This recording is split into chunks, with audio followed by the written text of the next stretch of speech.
Thank you for your interest in the Retained Recruiter show powered by iIntro. Before the show starts, I have a small favour to ask of you. Our goal is to provide you with the most insightful, helpful and practical recruitment knowledge and know-how from the best in the recruitment industry. If you like this channel and enjoy watching our content, hit the subscribe button to get notified as soon as we upload a new episode. Thank you again, and as ever, we're rooting for your success. Now, time for the show. Hello, welcome to the Retained Recruiter show. My name is James. And my name is Jo, and welcome to everybody today. We've got a really exciting topic for you, haven't we, James? Yeah, cracking. Really looking forward to this. If you're watching it live on Thursday, the 7th of November at 1 o'clock UK, 8 a.m. Eastern time, or for those of you really early birds, 5 a.m. Pacific Daylight Time.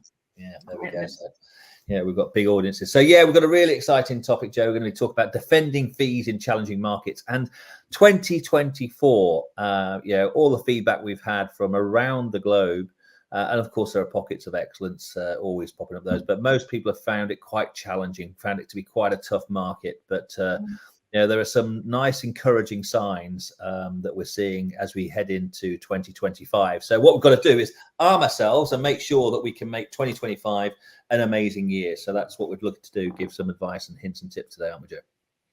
Yes, absolutely. And this is a massive topic. I know that, we spend a lot of our time talking to clients anyway about fees and about providing added value service. And I think regardless of whatever recruitment model you're working with, I think fees are always a topic that we're almost scared to talk about and maybe don't have any idea how to not only defend your fees, but increase your fees. And when it comes to challenging markets, I think that becomes even harder. And we assume, I think, wrongly, as we're going to look at today, but I think we assume that a challenging market or a tighter market means it's going to squeeze fees. But it doesn't have to be that way. So our topic today is going to be all around how to defend your fees, particularly in markets like this. Yeah, and I think you say, Jo, it's not just it's always a topic, and it's always one of those things. And what you said there resonated when discussing fees. It's almost, people almost hide behind their T's and C's, and you almost say, and our fees are 20%. Yeah, and they hide behind the email they want to send them through, and it should be something. Very few services, particularly, and we're talking recruitment as a service. We should be proud of the fees we charge. We're delivering an amazing service to our clients. So whether you're selling contingent recruitment, exclusive contingent, containers, retainers, whatever you happen to do, stand up for yourself on these side of things.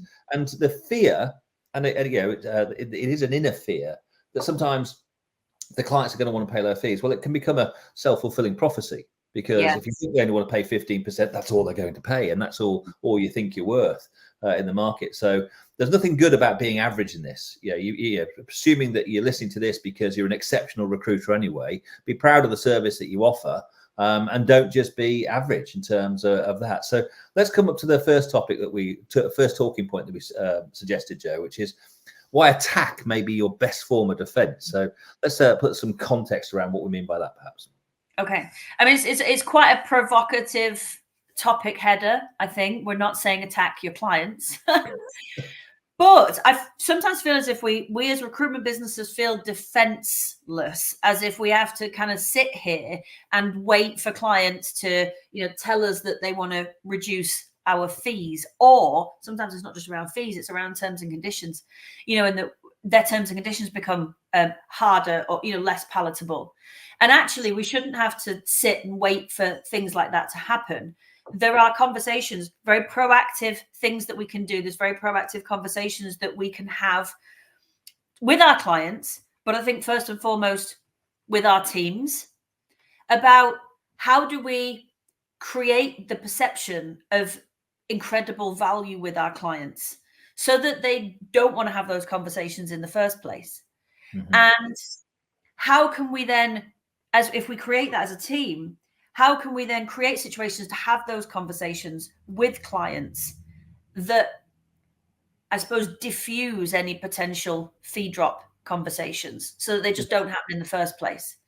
So that's the first thing, I suppose. The second thing, which I think is slightly wild, is increasing our fees. So having conversations as a business about what can you put in place strategically to go to your clients to increase your fees. And there's two camps, because we've discussed this, haven't we? I'm of the ilk that industry, multiple industry sectors will increase their fees year on year because of the cost of, rising costs of operating a business, etc. And that actually, as recruitment organizations, we don't necessarily do that. We don't increase our fees in line with, inflation or whatever. But you've got a slight defense to that, don't you? Yeah, and I think the mathematically minded of you out there will be saying, well, hang on, if salaries are increasing, then our percentage we get a higher fee anyway. So there is some element to that. And listen, it's not, you can't keep on adding with inflation because your 20% fees would become 40% in a few years' time, so to speak. So we're not suggesting that, but what we are saying, and this is that attack side thing, is don't run with the herd. Yeah, do something different. And I wanted to come up with a little analogy to do with Formula One, and which is where people go round and round in circles, chasing each other in the cars. But there's interestingly, pit stop strategies. God, that was harder to say than I thought it was going to be.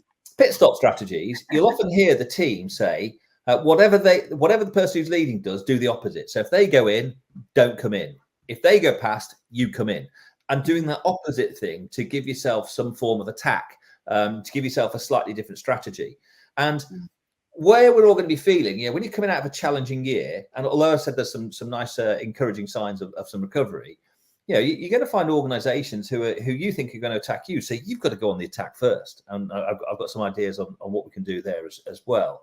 But that mode is to say, hey, I'm not like everybody else. Now, if you are like everybody else, then you're just going to get the average fee that's going. If the average fee is 15% in your market, you're going to think, well, I can't do any more than that.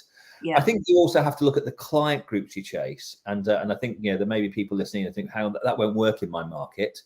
And in some cases, I say, well, if that's what you think, then that's what's going to happen anyway. But some cases, it's true. If you're working with major multinationals, you probably are going to have to sort of play to their terms.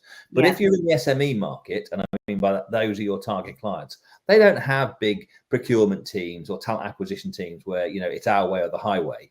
And so you've got to think about your target groups. And one of the things, this is something we do strategize when we actually run through some of our training programs that we do with our intro. And if you want to get in touch with us, we'll flash some contact details up where we can share more of these conversations. But one of the things to do that you spoke about, Joe, in terms of to go out there and raise your fees, is just to start to have that conversation. And on another podcast, I heard this great, and I wish this was me. I wish I could be this quick in thinking. But it was a recruiter saying that, unsurprisingly, she had a client call, and it was to do with procurement-y type things, to say, hey, we've been reviewing our suppliers, and we need to streamline them, and we need you to reduce your fees. And quick as a flash, this recruiter, I think she was in the US, said, that's really strange you should call me today, because I was just about to call you to tell you that we're increasing our fees. And so you want me to come down, but I need you to take back to your holidays. If you want to keep on working with us, and by the way, we have recruited heavily for you over the last 12 to 18 months, then we're looking to increase our fees. Now, what she said on the call, on the webinar, was that the client came back and said, is it okay if we just leave them as they are? Now, that's a question to defend. A bit ballsy, but certainly one that you can do. So I sort of quite like that as an approach. And that's like you saying, Joe, hey, should we put in a call to say to our clients, we're streamlining our clients, the people we work with, and if you want us to work with you, then this is what we're proposing you charge. Yeah, exactly. I think that turns it it just reverse engineers the whole thing, really, to think about, us having a preferred client list. Our clients have a preferred suppliers list. We have a preferred clients list. And we as organizations have to think commercially. We've got to think about the return on investment of our clients. We say this quite a lot in training. It's like backing horses in a race. Every time you take a vacancy or an assignment, every time you work with a client or a candidate, you're thinking about, what are my chances of placing this person? So effort and time versus money made. And so don't feel bad about it. This brings in a whole conversation about now is a great time to look at your client list, look at who you've worked with this year, look at the return on investment on those, and actually think about some of these people that we don't want to take into the new year anyway, because that's going to give you more time to then recycle into, you know, developing business with the types of clients who will pay your fees because they do value your service and they need your service. You talk then about procurement. You know, if you're having a conversation with procurement and procurement are in charge of the PSLs and procurement, to me, that's not about pain points and price points and things. So the business might be the size where you can't get past procurement, or you're not getting past procurement. You're not getting to the hiring managers, the people who feel the pain of broken promises, broken processes and vacant positions. So you're only going to want to reduce a fee if it feels like something that's either process driven or you can't see the value in what you're paying now. And I remember someone saying to me, who was in internal recruitment years ago, and we talk about this a lot in the session 1. In fact, John Smith, you're going to be seeing a lot of me today because he's here today. Hi, John. But he's also coming on the training later. And the training later, one of the things we do talk about is, you know, we're talking to organizations, particularly procurement, HR, talent acquisition, where they've been given this task of reducing recruitment spend. Any business that's tightening its budget in an idea, you know, in a tight market. Thank you, Mark. They look at 2 things first, normally, recruitment and training, which is so counterintuitive and so counterproductive, really. However, they do. What they will do is they'll look at reducing recruitment spend. So the first thing they do is they phone all the recruiters up and they say, we're going to pay you less. And how do they expect us to then either give them the same level of service or provide a better level of service for less money? It makes absolutely no sense. The second thing that makes no sense about it is there's a lot more to recruitment cost than just the fee. The fee you pay is a tiny proportion of the overall recruitment cost. So if as a recruiter, you're basing your fees on salary, fine. If the salary goes up, your fee goes up. But you're not basing your fee on service, and the client is only seeing you as someone who puts a person in their business or a CV in their inbox. They're not seeing you as someone who helps them to save money in their recruitment process, which you can do. If you're a recruitment partner, you ask questions, you do recruitment process audits, and you can help them to actually save money in their recruitment process. And this isn't just 2% or 3%, is it, James? This is tens, sometimes hundreds of thousands of pounds you can help to save an organization by helping them to do it more efficiently and more effectively. Yeah, I've got one other little thought that's popped into my head whilst we've been talking there. And again, I'm not sort of trying to take credit for this. I'm just sharing, you know, input that we have from around the world. But again, if you think about it, you know, you're talking to clients and they're wanting to, you know, reduce your fees. And presuming you've done some work with them, of course, so this isn't somebody you're trying to get to, you know, it's almost it's strange, really, because in any other walk of life, you'd normally reward excellence. You'd reward it. You'd actually, you know, when employees work for you and do well, you reward them. I've done a great job for you, and you're asking me to reduce my fees. It just doesn't compute. No. Now, the counter argument to that, so you know, we've got to talk about how you defend yourself on this one, is that, you know, the client may say, yeah, but I'm going to give you more work. Well, I don't have more hours in the week. So what you're asking me to do is take on more work at lower value. And you know, you go back to your preferred client list and say, listen, that's not how I work. And so you do have to be strong in your conversation with this and not just wilt at the first sign of fee negotiation, because it should be negotiation. Now, I'm not here to say you should charge 30%, you should charge 25%. You've got to charge commercially what's right for you, but you've got to stand your ground. You've got to have some you know, justification and value, self-worth in this particular process. Because you know, I was talking to a recruiter yesterday, and she'd had a call from and said, listen, yeah, we want you to work at 8%. 8%. And she said, well, no, why would I do that? So, well, others are. So, well, I'm not others. I don't need that type of work. Now, I've heard of 8% recruitment. It's also known as, you know, I'll give you 1 month salary. 8.33%, of course, is the number there, and it happens in certain markets. But yeah, that's a volume game. So unless you're playing volume, you can't play those net games. Now, the recruiters who I hope are on this conversation today are more talking about quality recruitment, and quality recruitment deserves a different approach on that one. So I think there are ways where you can be proactive and go to your clients. And yeah, that doesn't mean just go and arbitrarily just have a conversation. I'm increasing my fees to 30%. Well, you're not doing work for me, so you can increase them to what you like. You've got to sort of do it at the time. So you've got to choose your moment. But when we say attack, we just mean let's change that to be proactive about your fees. Yes. Let's talk about standard fees, Joe. Let's how people can not fall into the standard fees trap. Yes, I absolutely agree with what you said earlier on. You have to keep one eye on what the market is doing and what the market is charging. But I think that is a great thing to look at, and then look at how can I do it better? How can I do it better? And then how can I charge more for it? And I can't stand, I think there's two words that we need to get rid of out of the vocabulary: standard and average. There is a saying that, I'm not here to be average, I'm here to be awesome. And if you're talking, and if your clients are saying, oh, well, standard fees are this, or average, the average fee that we pay is this, good for you. That's fantastic. I don't provide a standard level of service. And again, this comes back to service, not necessarily CVs. I don't provide a standard level of service. I provide a superb level of service. And let me tell you about my service methodology. So again, that comes back to your value proposition and your price point meeting. Because if someone says, oh, that's expensive, or that's more expensive than what we're paying now, you should be able to say, well, yes, it is, but you can see why. You should be able to list out all the things that you do. And this isn't that hard. I think we overestimate how good the service is that people get from recruiters in our industry.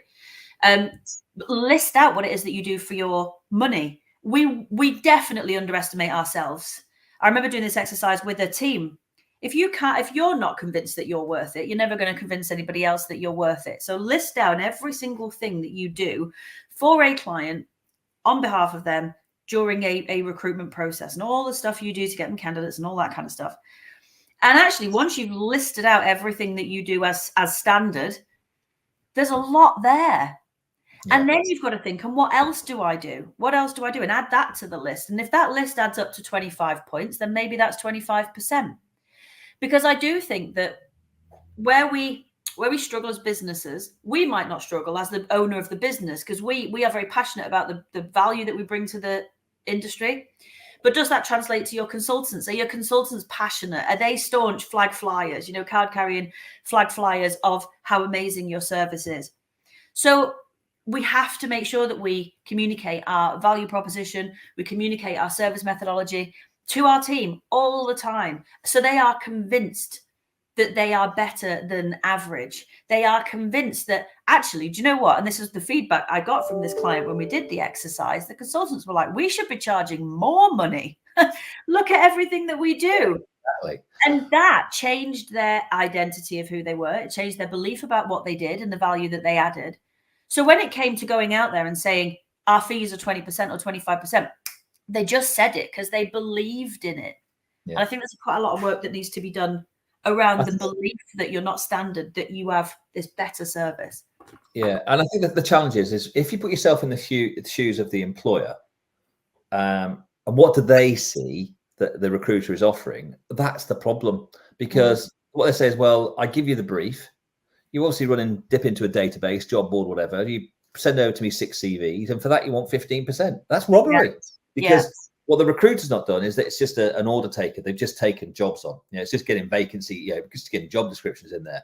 There's no process. There's no methodology, those phrases that you use on that side of things. Yeah. And so what you've got to do is take time to explain to your client what you do. And if all you're doing is getting CVs, well, you are going to get the average. Yeah, you are going to get the standard fees. There's an interesting comment from Daniel in the chat, which is really interesting. One of those things we always feel, when people are discounting heavily, you always think, well, I must be ripped off. Now, there are occasions when you think if it's a stock, a Christmas sale or a post-Christmas sale, and they're trying to get rid of goods which are just not going to. I can get that, but like a fire sale, or just something where things are literally going out of season, where you just say, listen, I don't want to carry all that stock over the summer, so it's better off my shelves. I get that, but we're in a service market. Yes. There's no, we don't, It doesn't make sense to be that either. So I agree with what you're saying there, Daniel. It just does that. So, but what we have to do, Joe, come back to your point there, is we do need to take time to explain to clients what your service methodology is, because as you said, when you ask the teams, what do we do? So what I just said, what does the client think we do? 3 or 4 things. What does the recruiter know we do? They'll go through and they will add in all of these elements. So have you told the client that? Have you educated the client on what good looks like in a recruitment process? Yeah. Because it's always been there. Exactly. Don't assume that they know what you do, because all they see is you pop up, take a job, and then disappear, and every so often pop CVs into their inbox. Did you know what? Weirdly, this is completely off topic, but I was talking to someone else the other day. We were running a coaching session, and she was saying, I'm waiting forever for clients to give me feedback on candidates that I'm sending, or CVs, she said. So I was like, okay, let's start with that. Anyway, that's another story. Waiting forever for feedback on CVs. So I'm like, okay, so this comes down to setting and managing expectations and timescales upfront, blah, blah, blah. But also, if you've taken a job brief and then disappeared for a determined period of time, and then you pop up with a CV, clients don't know the value of that CV. They don't know how hard you've had to look. They don't know that it's the only CV, and you've spent 17 hours toiling in your market to find that one person. They don't consider it special because you've not shown them the market. I can't remember who used to say it, but show them the top end of the funnel. Show them how hard you've worked to produce said thing. The net result then becomes more, wow, look at that. So again, educating your clients on the market, educating your clients on what you do to find them things, just increases the value, I think, of everything that you do. And you know, and then if you can find 3 candidates, 5 candidates, great. If you can find one, they don't think it's because you're only capable of finding one. It's because they know that there is literally only one person out there who is open to this opportunity. And by doing all of that, you're setting yourself apart from standard. You know, I mean, a great thing you could do now is a great time to do service reviews with all your clients.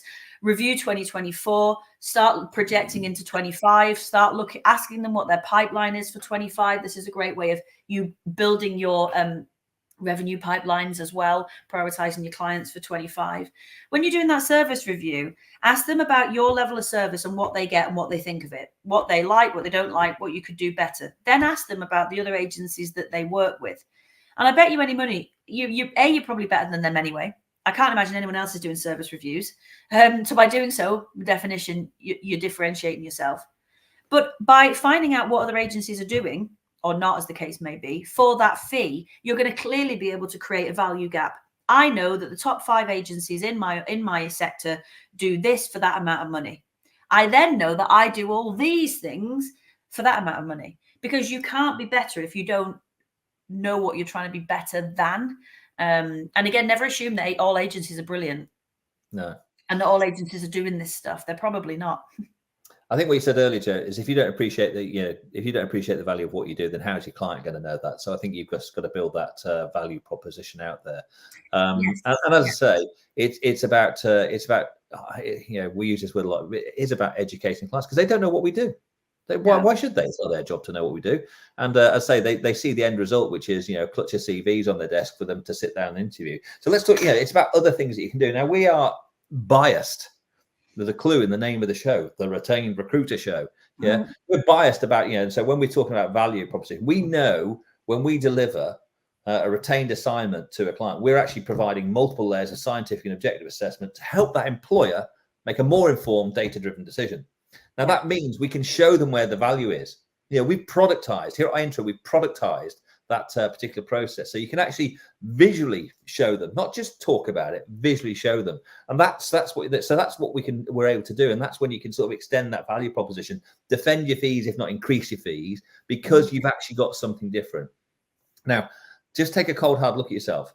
If all you're really doing is CV shuffling, then you're just going to have to accept that, that's the market you're in. But if you want to get out of that and actually, stand out and go out there and chase business in a different market, then you've got to do something different. Because the old adage, if you keep on doing what you've always done, you're going to get what you've always got, or worse, because things aren't necessarily going to get better on that side of things. So you've got to stand up and do something different.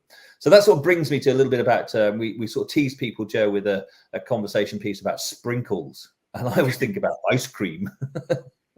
always well, it is, isn't it? It's adding sprinkles to an ice cream. So I mean, this can be used in fee defense, fee negotiation.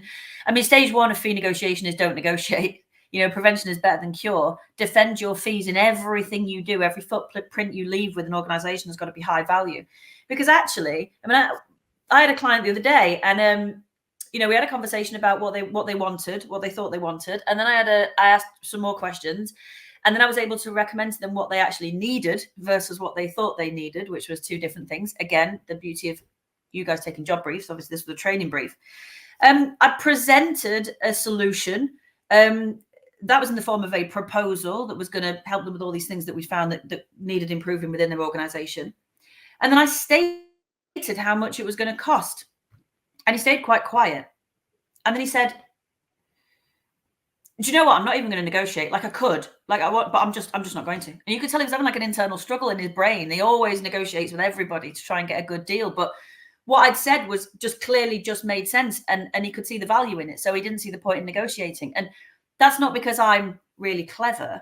It's just because I was able to show him how I could add significant value to his organization above and beyond the upfront cost was wildly outweighed by the long-term value. And that's not just training, that's in recruitment, isn't it? Yeah, Joe, don't undersell yourself. It is because you're amazing. So don't undersell yourself. Well, interesting. It reminded me when you said that. You preach, haven't you? Yeah, you've got to practice. It reminded me of somebody else you trained recently, Joe. One of our new clients in our intro, and I'll just call her Alex, so you know who I'm talking about. And interestingly, she gave us this lovely quote. She said, for the first time in 15 years, the client didn't even ask me the fee, never mind negotiate it, because he presented a value proposition that said, this is what I'm going to do for you. This is how I'm going to do it. This is the timeline I'm going to achieve it by. Does that all make sense to you? Yeah. Would you like me to do it? Yes. Great. Okay. Do you want to know how much it is? No. No, and it was a nice fee. It's actually 2 roles actually. So yeah, they were nice. So that's all comes from adding that value proposition and showing what you've got. So I just want to come back to Sprinkle. So one of the things we do in retained recruitment, we deliver when I mentioned those multiple layers of scientific and objective assessment. We've been working for years with a behavioral assessment company. Some people call it psychometrics, and that's true. Some people say, oh, is it personality profiling? No, it's much more than that, the tool that we use. And from that side of things, it's about saying, how can we add some of the things? So one of the services we can do, people aren't recruiting at the moment, and we know some organizations aren't.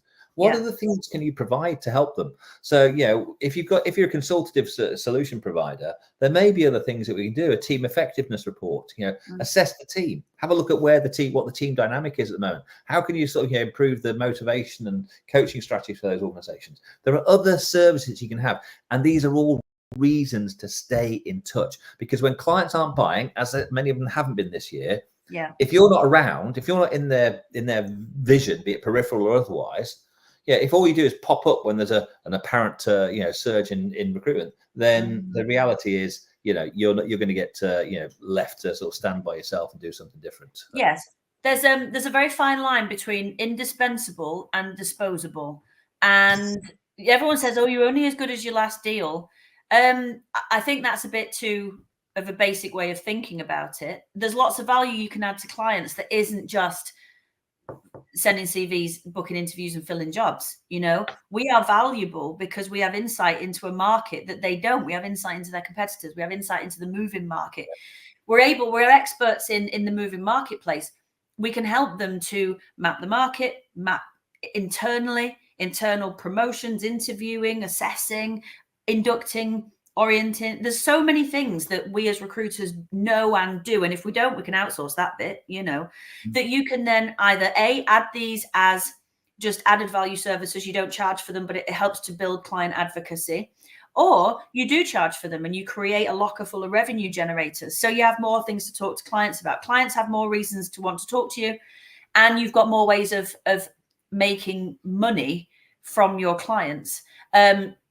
And the only thing I'll say, because I know that we're going to run out of time otherwise, is one of the things that I find happens an awful lot is that if we don't have something for the client, we go quiet on them. And then that's when clients say, oh, I get ghosted by the agencies. Please stay in touch with your clients. No news is still news, but do try and leverage the information that you have every day that you get from conversations with candidates and clients and your co-workers.